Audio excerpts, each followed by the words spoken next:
In January 1959, a group of 10 adventurous skiers embarked on an expedition into the Ural Mountains of the Soviet Union. Led by the experienced Igor Dyatlov, the group consisted of young and enthusiastic students from the Ural Polytechnic Institute. Their goal was to reach Mount Otorten, a challenging peak in the northern Urals.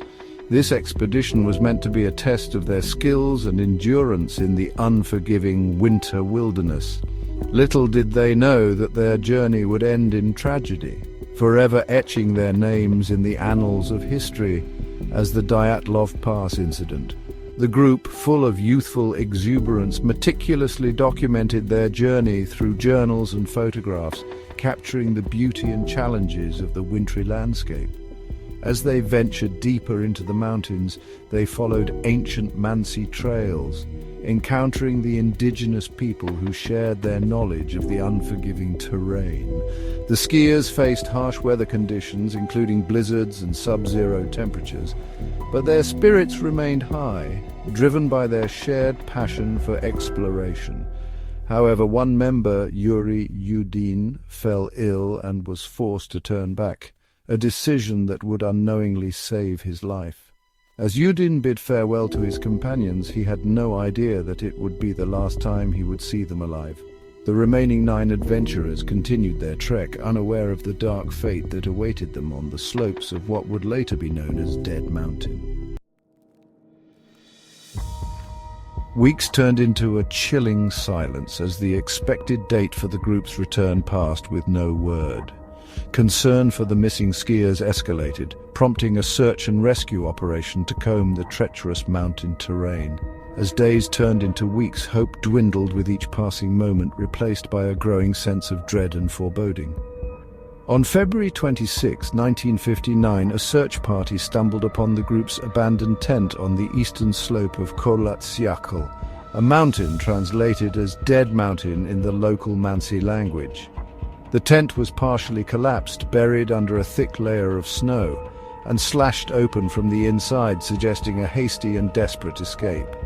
Inside the tent, investigators found the skiers' belongings, including food, equipment, and their journals, meticulously kept until the final days of their journey.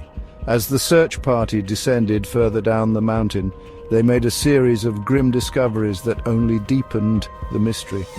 The bodies of 5 of the hikers were found scattered in the snow, some partially clothed and shoeless, as if they had fled their campsite in a state of panic.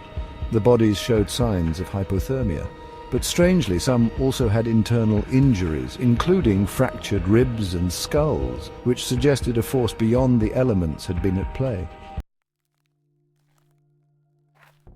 The discovery of the first 5 bodies only intensified the search for the remaining members of the Dyatlov group. It was not until 2 months later, after the snow began to melt, that the remaining 4 bodies were recovered. They were found buried under several feet of snow in a ravine, their bodies bearing even more horrific injuries than the first 5. The official investigation conducted by Soviet authorities concluded that the group died from a compelling natural force.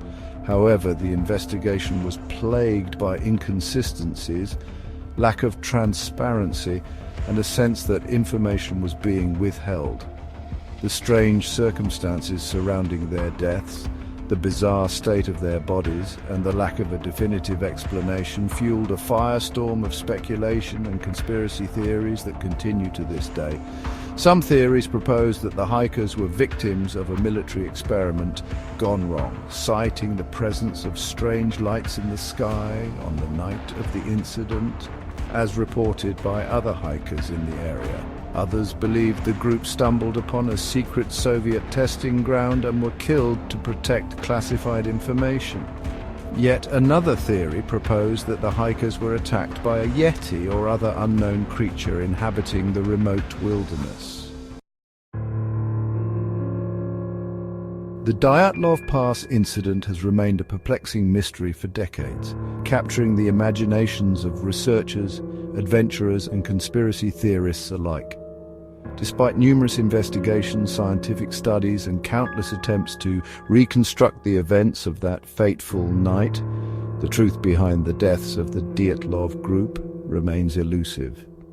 The official Soviet investigation, marred by inconsistencies and shrouded in secrecy, did little to quell the public's thirst for answers. The case was officially closed in 1959, but it was reopened briefly in the 1990s after the fall of the Soviet Union, with little new information coming to light.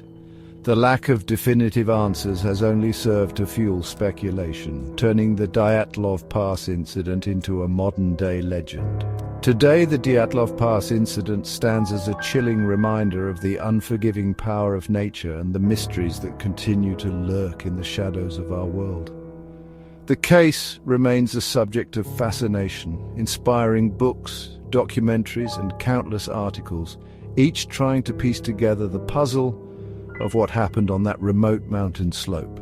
The legacy of the Dyatlov Pass hikers lives on, not only in the hearts of those who knew them, but also in the enduring mystery that continues to captivate the world. What do you think happened to the Dyatlov Pass hikers? Was it an experiment gone wrong, otherworldly visitors, or just a matter of mass confusion amongst experienced adventurers?